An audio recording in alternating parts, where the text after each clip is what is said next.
ដំបូងឡើយយើងត្រូវការចុចជាមួយនឹង VH Cloud POS បន្ទាប់មកនឹងឃើញរូបរាងជាមួយនឹង interface បែបនេះអញ្ចឹងយើងចុចលេខកូដបន្ទាប់មកយើងចូលជាមួយនឹងពាក្យ menu យើងអាចជ្រើសរើសជាមួយនឹង category បានអូខេ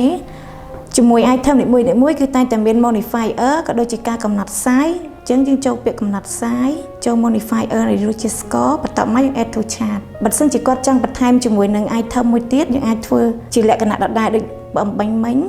អូខេ add to chart បន្ទាប់មកយើងបានជាមួយនឹងការកំងមាន2 item យើង send order យើងទទួលបានជាមួយនឹងបងបែបនេះបន្ទាប់មកយើងធ្វើការគិតលុយទៅលើបងដែលយើងធ្វើការ order មុនហ្នឹងចូលពាក្យ check out នៅក្នុងនឹងដែរគឺយើងមានជាមួយនឹងការ pay ជាច្រើនមានដូចជា cash ABA ឬក៏ AC បើសិនជាបងប្អូនមានជាមួយនឹង e-payment ជាច្រើនអាច add បន្ថែមបានទៀតអញ្ចឹងតកតងជាមួយនឹង cash នេះផ្ទាល់គឺមានmulti currency នេះ